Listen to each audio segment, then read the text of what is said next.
안녕하세요 여러분, 반갑습니다. 건강보험 이루 및 실무원의 고유입니다.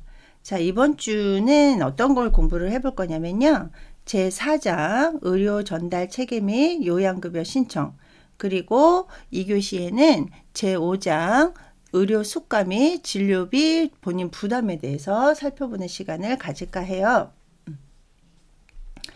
자, 보시면 제4장 의료 전달 체계 및 요양급여 신청에서는요, 의료 전달 체계에 대한 것들을 왜 의료 전달 체계가 마련이 되어 있고 우리나라는 의료 전달 체계를 할 수밖에 없었는지에 대해서 살펴보고, 또 보험 유형별 요양급여, 그래서 건강보험, 의료급여가 있고 또 자동차 보험도 있고 산재보험도 있잖아요. 그런 거에서 보험 유형별 요양급여 신청, 그 다음에 관리는 어떻게 해야 되는지에 대해서 살펴보도록 하겠습니다.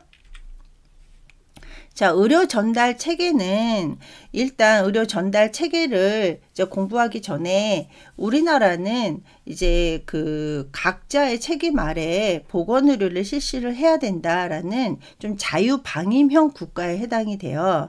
근데 그래서 정부의 통제라든가 간섭은 최소화를 해야 되는데, 이 의료 자원은 이제 무한하지 않잖아요. 유한하다 보니까 아무래도 그런 게 필요하죠. 최소의 비용에 최대의 효과가 필요하다. 그래서 그 유한한 이 의료 자원을 최대 효과를 누리기 위해서는 요 의료 전달 체계를 갖추고 있어야 된다라는 취지 하에 만들어졌는데요.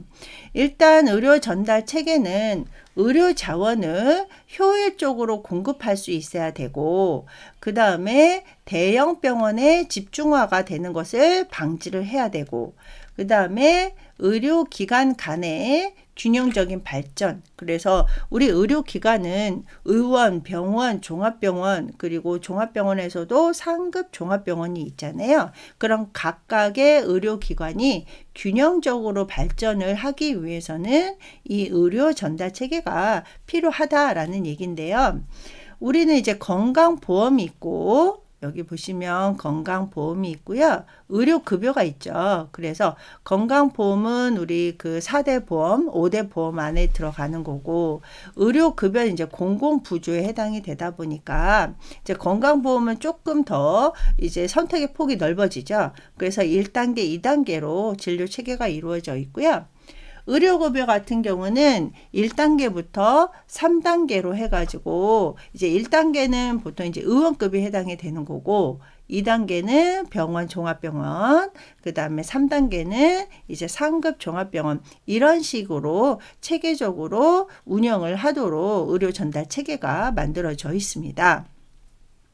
근데 만약에 아까 우리나라는 좀 자유방임형이라고 말씀드렸었잖아요. 근데 환자분이 나는 이런 거 다 무시하고 내가 하고 싶어 라고 하면은 그 의료 서비스는 받으실 수 있지만 급여 혜택은 받으실 수가 없는 거죠. 그래서 진료비를 전액 본인 부담을 하시게 돼요. 그래서 100대 100으로 이제 이행이 된다라는 거 기억을 해 주시면 되고요. 자, 의료 전달 체계의 도입 목적과 필요성에 대해서 한번 살펴볼 건데요.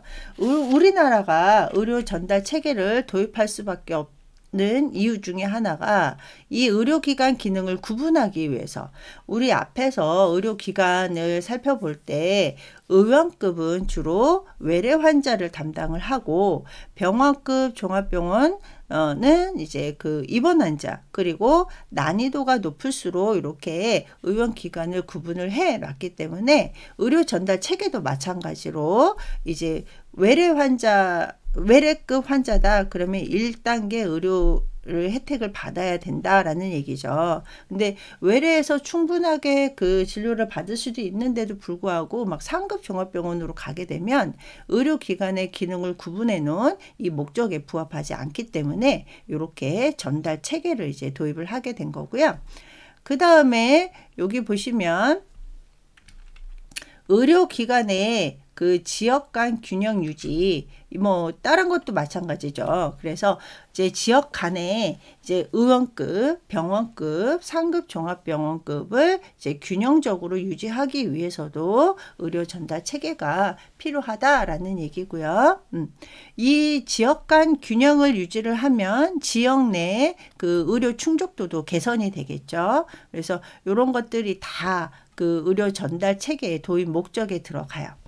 그리고 마지막으로 보면 여기 9번 보시면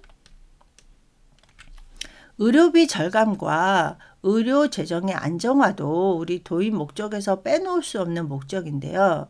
우리 의원급에서 본인 부담금을 그 지불하는 거하고 상급 종합병원이나 그 종합병원에서 의료비 지급을 하는 금액이 많이 다르잖아요. 그래서 이제 똑같은 질병으로 1단계에서 진료를 받으면 아무래도 환자분들의 의료비가 절감이 될 테고, 그 다음에 이제 공단 입장에서도 우리 이제 보험자가 공단이잖아요. 그래서 이제 의료비가 발생을 하면 환자분들은 일부 본인 부담금만 이제 내시고 나머지는 공단에서 지불을 해야 되는데, 아무래도 의원급하고 상급 종합병원급의 의료비가 다르다 보니까 환자분들이 이렇게 종합병원, 상급 종합병원으로 많이 치우치게 되면 공단에서도 의료 재정이 아무래도 이제 많이 지불을 해야 되잖아요. 근데 이 의료 전달 체계를 도입을 하게 되면 아무래도 공단에서도 의료 재정의 안정화를 이제 꾀할 수가 있겠죠. 자, 그 다음에 의료 전달 체계의 필요성에 대해서 한번 살펴볼게요. 이 필요성은 크게 이제 6가지로 이렇게 나눠놨는데, 일단은 의료 기술이 많이 향상이 되다 보니까 환자분들도 이제 여러 가지 내가 기왕이면 좀 더 신기술에 있는 쪽으로 가고 싶어 하는데, 아까 말씀드렸다시피 굳이 필요 없는 이런 것들은 그냥 1단계 의료급여 환자분들은 이제 많으면 2단계까지 이렇게 좀 의료 전달 체계에 맞춰서 가시면 좋을 것 같고요. 그 다음에 이제 이 필요성 같은 경우는 여기 3번 보시면 의료시설이라던가 인력의 불균형이 분포되는 것을 좀 예방하기 위해서, 그래서 의료기관은 아무래도 의료인이 개설을 하다 보니까 물론 이제 뭐 봉사 차원에서 병원을 이제 개원하시는 의사분들도 계시기는 하겠지만 거의 대부분 영리 목적이란 말이에요. 근데 영리 목적을 꾀하면 그 아무래도 돈 많은 지역에서 의료기관을 개설을 하면 이제 아무래도 수입이 좋은데 이런 것들을 이제 그 의료 전달 체계가 없으면 그냥 거의 대부분 대도시에 이제 의료시설이 이제 집중화가 된단 말이에요. 그래서 그런 것들을 조금 해소하고자 이런 의료 전달 체계가 이제 마련이 되게 되는 거고요. 자, 그 다음에 이제 그 도입 목적하고 비슷하게 우리 이제 제3자 지불 제도가 이제 거의 이제 우리나라는 곧 도입이 되어 있다 보니까 공단에서도 이 의료 전달 체계가 도입이 되면서 아무래도 이제 의료 재정 이런 것들을 안정화가 위해서도 이 의료 전달 체계가 필요하게 되겠죠. 그 다음에 이제 의료비가 급증. 그래서 우리나라는 이제 지금 이제 고령 사회에 있잖아요. 몇 년 지나면 또 초고령 사회가 되고, 그러다 보니까 의료 혜택을 받아야 되는 환자분들이 많이 늘어날 수밖에 없죠. 젊은 사람보다는 노인분들이 더 의료 혜택을 받으셔야 되다 보니까, 그래서 의료비가 이제 급증을 하고 있다 보니까 이렇게 단계별로 이제 그 의료 혜택을 받으셔라 라고 이제 의료 전달 체계를 이제 만들어지게 된 거죠. 자, 그러면 이제 건강보험 및 의료급여 전달 체계의 진료 체계를 잠깐 살펴보도록 하겠습니다. 건강보험은 1단계, 2단계 진료 체계. 그래서 1단계는 의원급, 병원급, 종합병원급이 되는 거고, 종합병원급에서 상급 종합병원으로 지정받으면 2단계로 이제 가시게 되는 거죠. 건강보험 환자분들은. 자, 의료급여 환자분들은 1, 2, 3단계의 진료 체계를 받으셔야 되는데, 자, 건강보험 환자분들 같은 경우는 만약에 상급 종합병원에서 진료를 받으셔야 된다라고 하면은 이게 꼭 필요하다. 자, 보시면 이제 2단계 진료할 때 신청할 때는 요양급여 의뢰서라는 것들을 제출을 해야 되는데, 우리 교재에 보시면 이제 요양급여 의뢰서가 이제 나와 있습니다. 한번 이제 살펴보시면 되고, 자, 요양급여 의뢰서라든지 아니면 건강진단서, 이제 우리 건강진단 받으면 결과서가 나오잖아요. 그런 것들을 가지고 이제 상급 종합병원에 가시면 되고요. 의료급여 환자분들 같은 경우는 이렇게 의료급여 의뢰서가 이제 있어요. 그래서 이런 것들을 가지고 가셔야지만 급여 혜택을 받으실 수 있게 되는 거죠. 자, 보시면 이제 건강보험 환자분들은 이렇게 2단계를 거치게 된다. 그래서 1단계에서는 가벼운 질환. 네, 1단계 건강보험 환자분들 같은 경우는 이제 의원이나 병원급에서 진료를 받으시다가 사실 바로 또 2단계 가시는 분들보다는 이제 상급 종합병원이 제외된 종합병원, 그래서 우리 대학병원이라고 해서 다 그 상급 종합병원으로 지정받은 건 아니잖아요. 그래서 이제 1단계에서 계속 치료를 이제 받으시는 분들도 많으신데, 이렇게 진료를 받으시다가 이제 상급 종합병원에서 중증 질환이라던가 좀 난이도가 높다. 그러면 이제 상급 종합병원으로 이제 트랜스퍼를 가게 되면 이제 의원이나 아니면 병원 종합병원에서 이렇게 그 요양급여 의뢰서를 이제 발급을 해줘요. 그러면 이거 가지고 상급 종합병원으로 후송 가셔가지고 진료를 받으셔야 되는 거고, 네, 상급 종합병원에서 이 요양급여 의뢰서가 없이 1단계 요양급여가 가능한 경우가 여기 보시면 7가지가 있죠. 자, 우리가 보면 시험 같은 거를 낼 때, 출제를 할 때 예외 사항이라든지 아니면 자격에 해당하는 사항, 이런 것들이 이제 시험에 종종 나온단 말이에요. 그래서 얘도 이제 건강보험 환자인데 상급 종합병원에서 1단계가 가능한 경우, 그 다음에 우리 뒤에서 살펴볼 텐데 의료급여 수급자인데 이렇게 2단계, 3단계에서 1단계 급여를 이제 받을 수 있는 경우, 이런 것들이 이제 시험에 나와요. 그래서 요거는 조금 우리 학생들 잘 살펴볼 수 있어야 되는데, 자, 일단은 건강보험 환자분들 같은 경우는 이제 보시면 응급 환자나 분만인 경우에는 당연히 이 의료 전달 체계가 상관이 없이 이제 급여 혜택을 받으실 수가 있는 거고요. 자, 그 다음에 보시면 혈육병을 갖고 계신 환자분들이라던가, 그 다음에 이 진료과가 가끔 시험에 나오는데 학생들이 좀 헷갈려 하시더라고요. 자, 보시면 치과하고 가정의학과는 이제 의료 전달 체계하고 상관없이 우리가 이제 혜택을 받으실 수가 있어요. 자, 그리고 재활의학과가 있는데요. 재활의학과는 장애인이신 분들이라던가 아니면은 작업치료나 운동치료 등 재활치료가 필요하면 상급 종합병원에서도 1단계 급여를 받으실 수가 있는데, 자, 그러면 뭐다? 물리치료, 단순한 물리치료는 이제 1단계에서 급여 혜택이 가능하고 2단계는 안 된다라는 얘기죠. 자, 그 다음에 이제 해당 요양기관에서 근무하는 가입자는 당연히 내 병원에서 근무를 하는데 이 의료 전달 체계 때문에 다른 병원에 가서 진료를 받을 수는 좀 뭐 그럴 수도 있지만 이제 번거로우시잖아요. 그래서 예외로 해당 요양기관에서 근무하는 가입자는 건강보험이든 의료급여든 상관없이 자기가 근무하는 병원에서 1단계 요양급여를 받으실 수가 있습니다. 자, 그래서 요거 7가지, 그리고 진료과, 치과, 가정의학과, 재활의학과에서는 장애인이나 이제 재활치료 이런 것들은 1단계 요양급여가 가능하다라는 거 기억을 해 주시고요. 자, 그럼 의료급여에 대해서 한번 살펴볼까요? 자, 의료급여 같은 경우는 3단계 체계를 갖추고 있는데요. 자, 보시면 자, 1단계는 의원급. 그래서 뭐 의원, 뭐 치과의원, 한의원급은 1단계 1차 의료기관이 들어가겠죠. 그다음에 이제 보건기관이라고 해서 우리 보건소, 보건지소, 보건진료원 이런 이제 보건기관이 있잖아요. 그런 것도 이제 1차에 해당이 되는 거고 약국도 이제 1단계고요.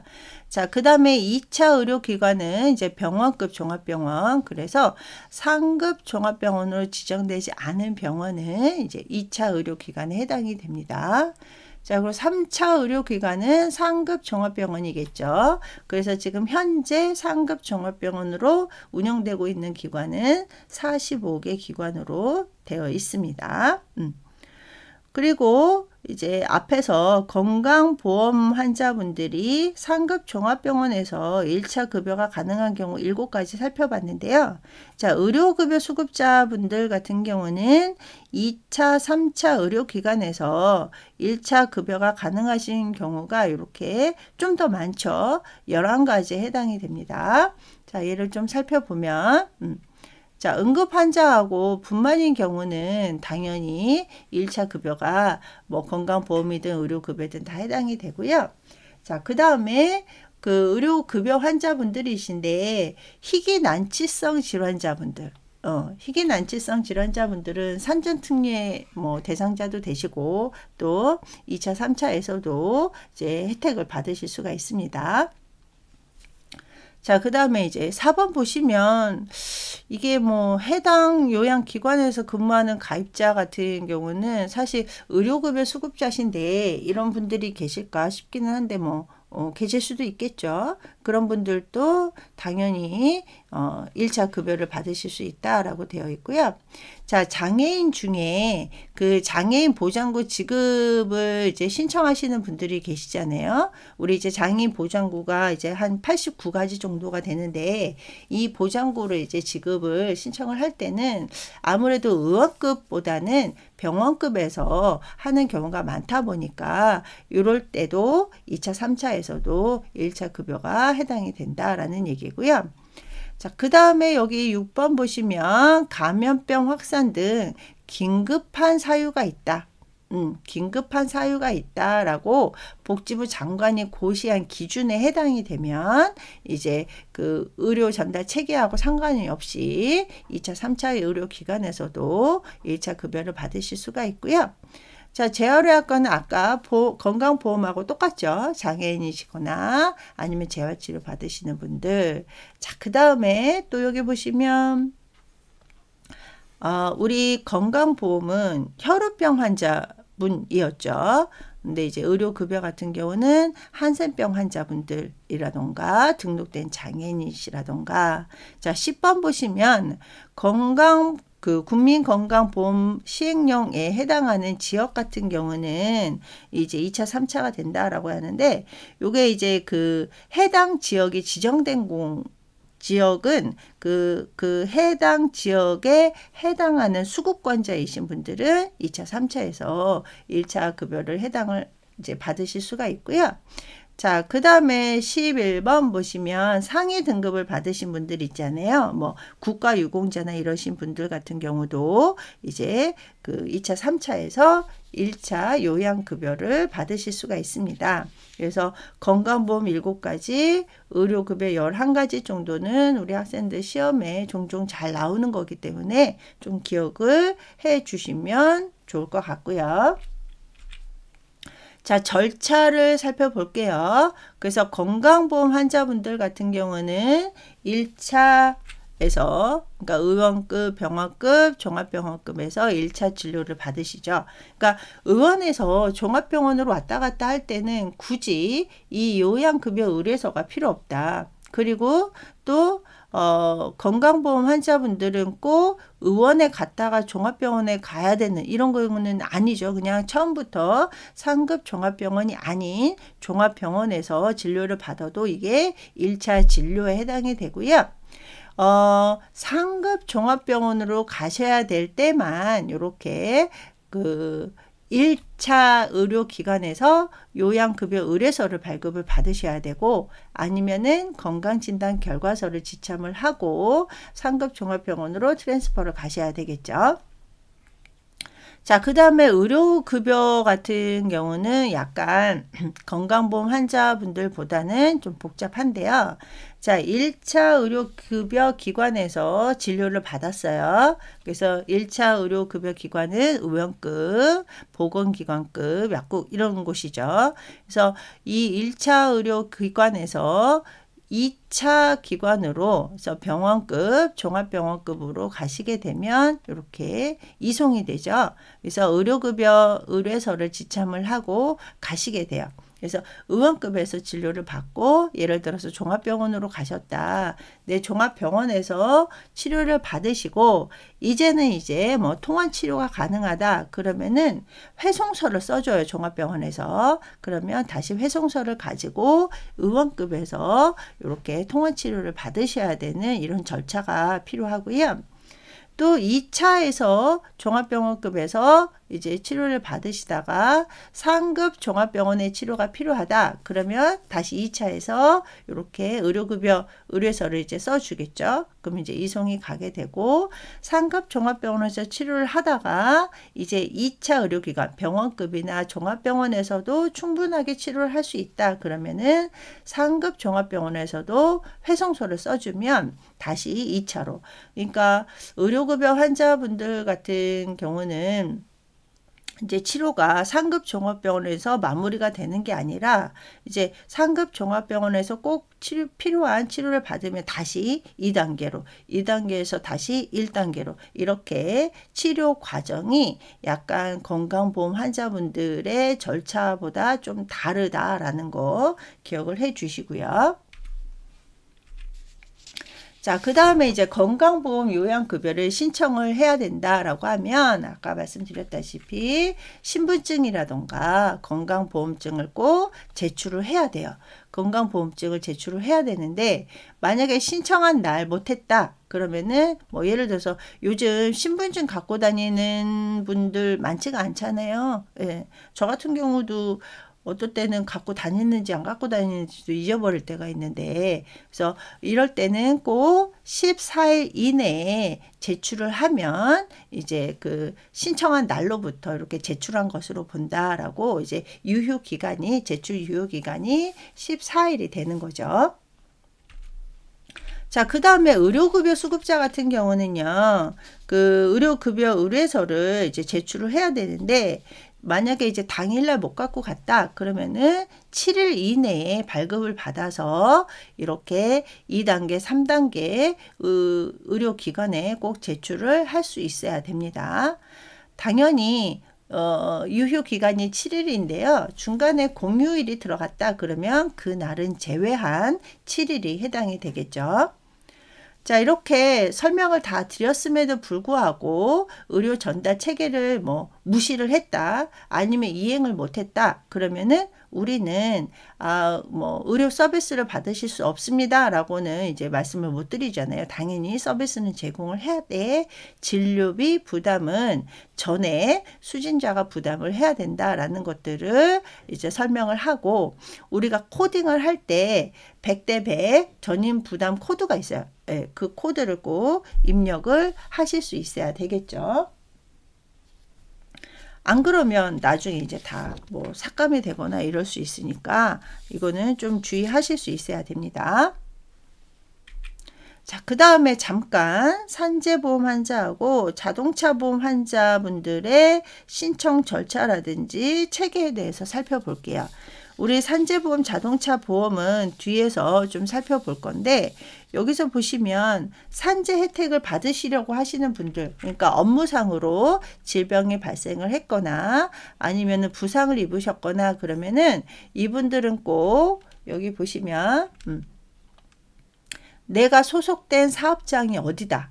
그 다음에 재해가 어떻게 발생을 했다. 이런 경위하고 그 다음에 이 재해 발생 경위에 대한 의학적 소견이 있잖아요. 네, 이런 것들을 이제 준비를 해가지고 자 여기 보시면 산재 요양급여 신청서라는 게 있어요. 그래서 요거를 작성을 해가지고 어디에다가 신청을 해야 된다.